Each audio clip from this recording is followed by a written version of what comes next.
मुखिया सरपंच पंचायत करता है, उसके मेंबरान अदल पसंद हो, मुंह देखी न करे, पैसे लेकर फैसले नाहक न करे, अदल और इंसाफ का फैसला करने वाले लोग वहां मौजूद हों।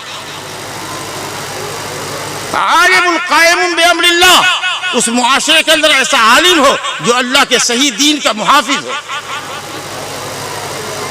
सही तालीम लोगों को देता हो, हलाल और हराम का सही इल्म लोगों को देता हो।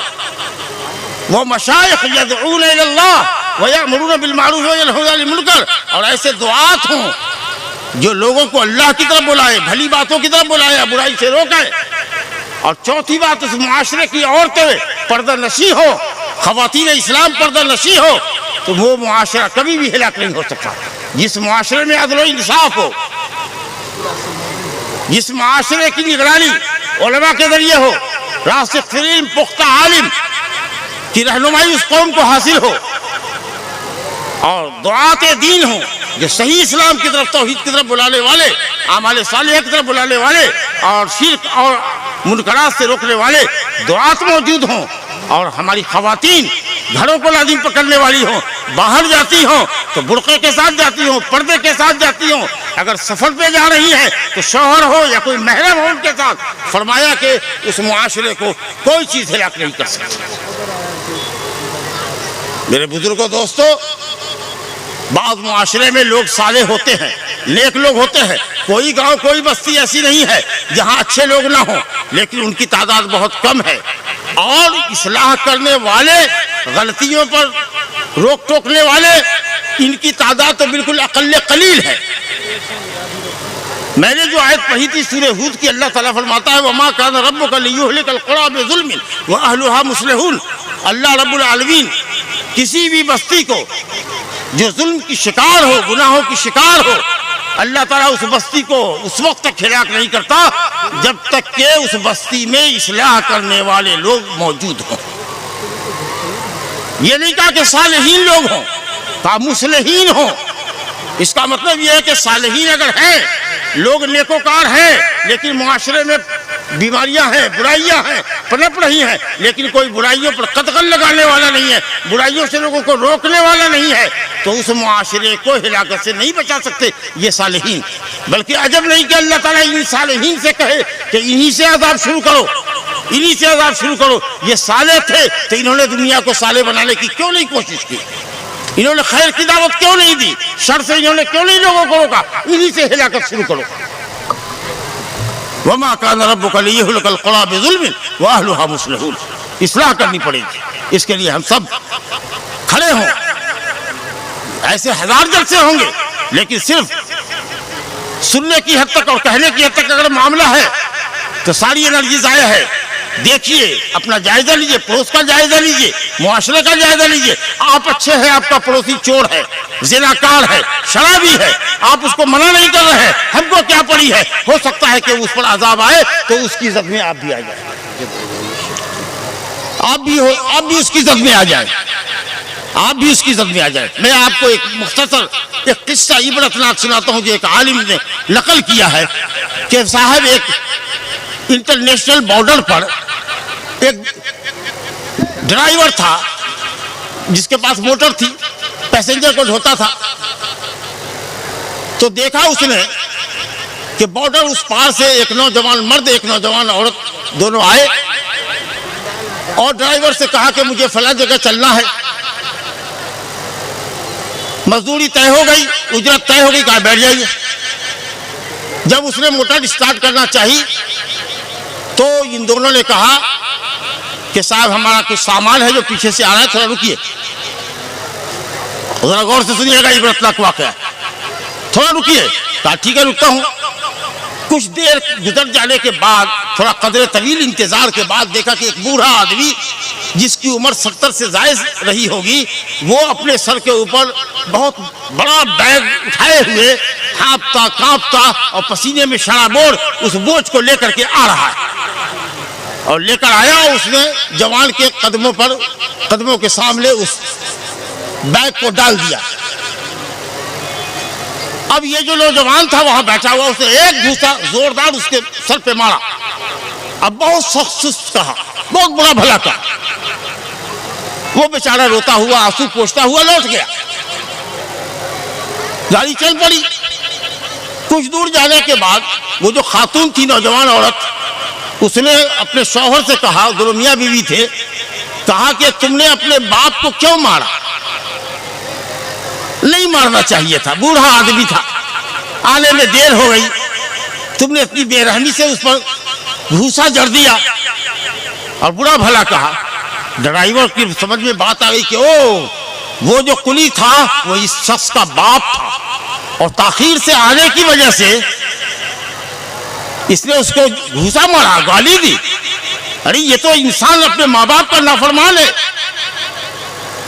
नतीजा यह हुआ कि उस ड्राइवर ने आगे चल करके 10 कदम चल करके मोटर को दाएं तरफ करके रोक दिया और कहा आप लोग उतर जाइए। कहा भाई हमारी मंजिल नहीं आई। कहा कि नहीं, बगैर पैसे के मैं यहाँ तक आपको ले आया, अब इसके आगे मैं नहीं जा सकता, आप उतर जाइए। कहा भाई क्यों? कहा मुझे नहीं जाना है, आपको दूसरी सवारी देख लीजिए। बड़े इसरार के बाद उसने कहा कि मुझे अब मालूम हुआ कि आप अपने वालिद के इंतहाई नाफरमान इंसान हैं। आपने मेरी आंखों के सामने उसको मारा, गाली दी है। मुझे खतरा है कि अगर मैं आपको सवारी की हैसियत से लेकर आगे बढ़ा तो कहीं मैं हिलाक ना हो जाऊं और मेरी सवारी खड्डे में गिर ना जाए, गड्ढे में गिर ना जाए। मैं नहीं ले जा सकता आप उतर जाइए, पैसा भी मत दीजिए, लेकिन मैं अब आपको लेकर आगे नहीं बढ़ सकता। अल्लाह, हम लोग जाते हैं अपने रिश्तेदारों के यहाँ बिरादरी में, कोई भतीजी आती है, कोई भांजी आती है, शॉर्ट कपड़ा पहने होती है, हल्का कपड़ा पहने हुई होती है, जी बारीक कपड़ा पहने हुई होती है। हम देख करके मुस्कुराते हैं, खबर खैरियत उसकी पूछते हैं, सेहत का हाल पूछते हैं, पढ़ाई का हाल पूछते हैं। ये कभी नहीं नसीहत नहीं करते कि बेटी, भतीजी, भांजी, ये क्या कपड़ा पहन रखा है तुमने? अरे ये कपड़ा जायज नहीं है, ये बारीक कपड़ा है, तुम लोगों के सामने इस कपड़े को पहन के आती हो, ये कौन इस्लाह करेगा? बारात में आप जाते हैं, इतनी बेगैरती है आपकी कि आपके बारात में औरतें जाती हैं जो बड़ा मुंह रहती है, शॉर्ट कपड़े पहने रहती हैं, या दूल्हे के स्वागत में, बारातियों के स्वागत में औरतें घर से निकलती हैं तो गाती बजाती हुई निकलती हैं, वो भी डांस करती हैं। ये तहजीब याफ्ता लोग हैं, बड़े लोगों की शादियों में ये देखने को मिलता है। इल्ला मन रहिमल्लाह। कहाँ गैरत गई? ये सब आप देखते हैं, वहां से उठ के नहीं जाते, मना नहीं करते आप।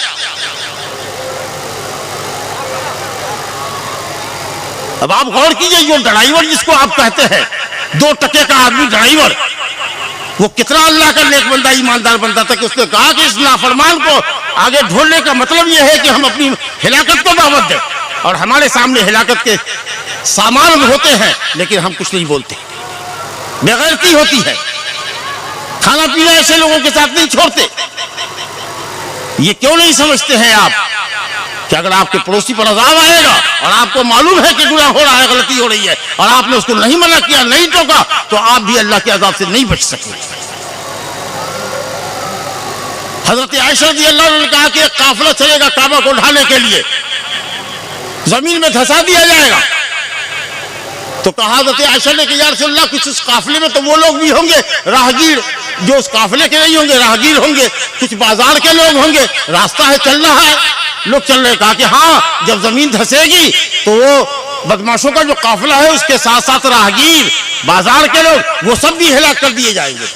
जी, अगर लगी लगेगी, आग का जब शोला धुआं उठेगा तो आपका मकान भी उसकी जद में आएगा।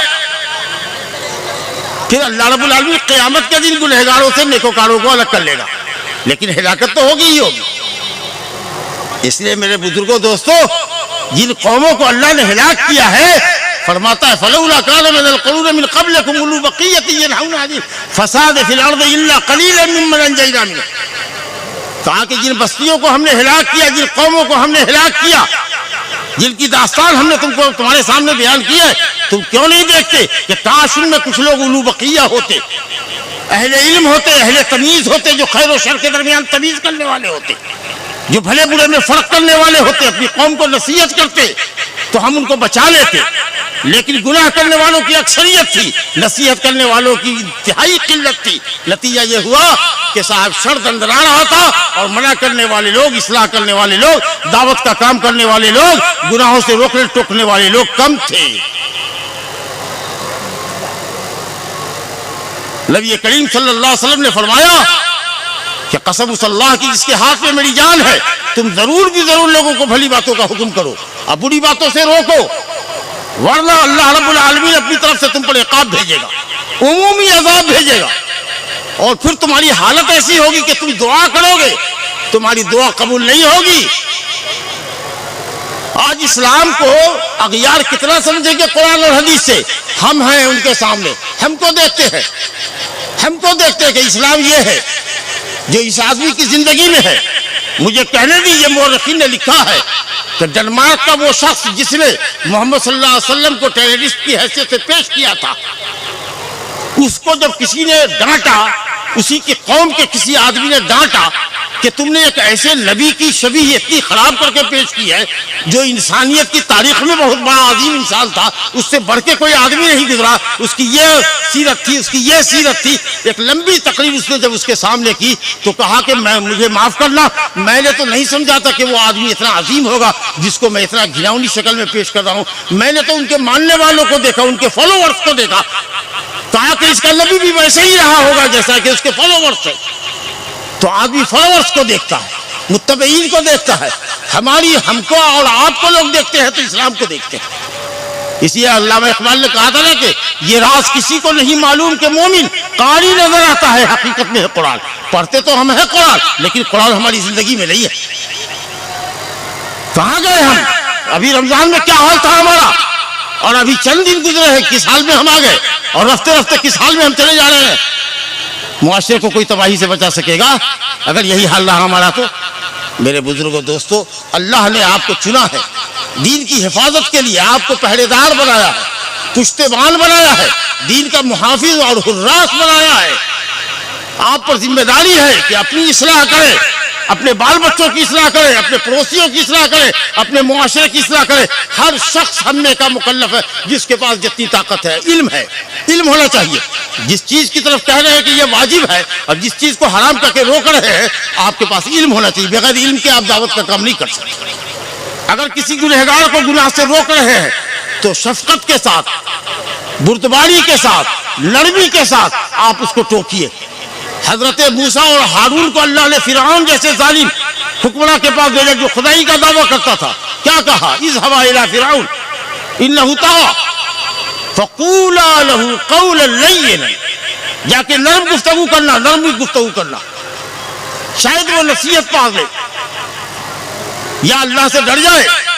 تو آہستگی کے ساتھ، نرمی کے ساتھ، اچھے اسلوب میں اگر آپ گنہگاروں کو، منکر کرنے والوں کو منع کریں گے تو انشاءاللہ آپ کی بات اثر کرے گی۔ ہدایت دینا تو بس اللہ کے کام ہے، اللہ کا کام ہے۔ اس بات کے ہم ذمہ دار نہیں ہیں کہ ہم کو یہ غالب گمان ہو کہ جس آدمی پر ہم محنت کر رہے ہیں وہ ہدایت پا ہی جائے گا۔ ہدایت دینا تو اللہ کے ہاتھ میں ہے۔ انک لا تہدی من احببت ولکن اللہ یہدی من یشاء۔ اللہ اپنے نبی سے کہا کہ آپ کسی کو ہدایت کی راہ پہ نہیں لگا سکتے، اللہ جس کو چاہے گا وہی ہدایت کی راہ پہ لگے گا۔ آپ کا کام صرف راہ دکھانا ہے، علماء کا کام، دعوت کا دینے والے کا کام، آپ کا کام، ہمارا کام جتنا بڑا ہم جانتے ہیں، ذمہ داری ہے ہماری کہ آپ غلطی کو غلطی کہیے، لوگوں کو ٹوکیے، روکیے، مانے نہ مانے، یہ ذمہ داری ہے۔ تو اصلاح ہم کو ہمارے نفس سے کرنی ہے، ہم کو اپنے نفس کو حکم دینا ہے جو برائی کی طرف جا رہا ہے کہ اے ہمارا نفس، تو لوامہ کیوں نہیں بنتا؟ تو گناہ پر افسوس کیوں نہیں کرتا؟ تو اللہ کی رسوائی سے نہیں ڈرتا؟ ہمیں اپنی اصلاح کرنی ہوگی، اپنے نفس کو بھلی باتوں کا حکم کرنا ہوگا۔ ہمارا نفس جو ہمیں وہ برائی کی طرف لے جا رہا ہے، اس نفس کو ڈرانا ہوگا، اس کو لگام پہنانا ہوگی، اپنے ہوائے نفس کے اپنے تابع، شریعت کے تابع اپنی خواہشات نفس کو کرنا ہوگا۔ پھر ہمارے ماتحت جو ہے، بیوی بال بچے، ان کی ذمہ داری ہے۔ پھر ہمارے جو پڑوس کے لوگ ہیں ان کی ذمہ داری ہے۔ ہم کہاں کہتے ہیں کہ آپ لاٹھی ڈنڈا اٹھائیے، اس کی طاقت اللہ نے آپ کو نہیں دی ہے، ہاں اپنے بچوں پر دی ہے، تو وہاں آپ لاٹھی ڈنڈا اٹھائیے۔ ایک باپ اپنی اولاد کو کوئی تحفہ نہیں دے سکتا اس سے بہتر تحفہ کہ اس کو ادب دے۔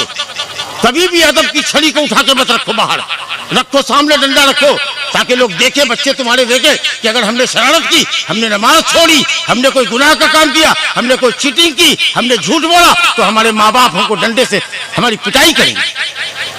یہ سب سے بڑا ادب ہوگا آپ کا، ورنہ اس بری کاشت کو، بری فصل کو کاٹنے کے لیے آپ تیار ہو جائیے کہ یہی بچہ آپ کے لیے بڑھاپے میں آپ کا درد سر بنے گا، آپ کو جوتا مارے گا۔ تو تو جس کو جتنی صلاحیت ہو بھائی اٹھو اٹھو اللہ کے دین کے لیے، اور اصلاح کا کام اپنے نفس سے شروع کرو، اپنے گھر سے شروع کرو، اپنے پڑوس سے شروع کرو، اپنے معاشرے سے شروع کرو، اور اس طریقے سے آگے بڑھو۔ میری دعا ہے کہ اللہ رب العالمین ان جلسوں کو جو اصلاح کے نام پر، دین کی دعوت کے نام پر منعقد ہوتے ہیں، اللہ تعالیٰ ان کو برابر کرے، سمراور کرے۔ اللہ رب العالمین ہمارے علماء کو، ائمہ مساجد کو توفیق دے کہ وہ مساجد کے اندر باقاعدہ قرآن مجید کے درس کو ترتیب وار پڑھیں۔ کوئی حدیث کی کتاب لے لے، اس کو ترتیب وار پڑھیں۔ آپ حضرات وہاں بیٹھیے، اپنے بچوں کو لے کر کے آئیے۔ اگر عورتیں آپ کے یہاں آتی ہیں تو عورتوں کو بھی لائیے، ان کو سنائیے یا جا کر کے ان کو بتائیے۔ تو یہ اصلاح کا کام اس طریقہ سے ہوگا انشاءاللہ رب العالمین۔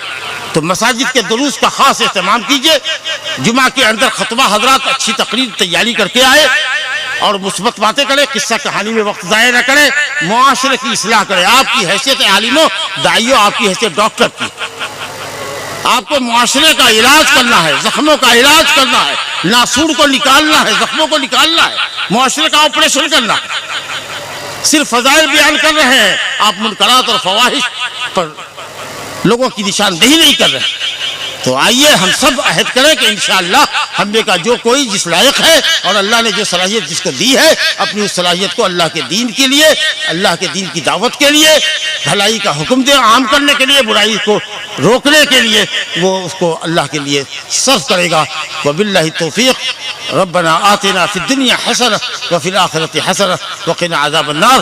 اللہم الہمنا رشدنا، اللہم خذ بأیدینا نحو الخیر والسداد، اللہم لا تہلکنا بعذابک، اللہم لا تقتلنا بغضبک، اللہم لا تہلکنا بعذابک۔ اللہ تعالی ہم سب کو اچھی توفیق عطا فرمائے، ہماری دنیا اور عقبہ اچھی کرے۔ اللہ رب العالمین ہلاکت سے، دمار سے، بربادی سے، جان مال کی تباہی سے اللہ رب العالمین ہم سب کو محفوظ رکھے۔ اللہ تعالی ہم سب کی اصلاح فرمائے، ہمارے بچوں کی اصلاح فرمائے، ہمارے معاشرے کی اصلاح فرمائے، اور حق پرستوں کی وہ جماعت جو اللہ کے دین پر قائم رہنے والی ہے، بلا خوف لومۃ لائم اللہ کے دین کی دعوت پھیلانے والی ہے، اللہ رب العالمین اسی ناجی گروہ میں، اسی طائفہ منصورہ میں، اسی فتح یاب اور کامیاب ہونے والی امت میں، گروہ میں اللہ تعالی ہم سب کا شمار کرے۔ انہ تعالی سمیع مجیب۔ وصلی اللہ علی نبینا محمد وآلہ وصحبہ اجمعین، وآخر دعوانا الحمد للہ رب العالمین۔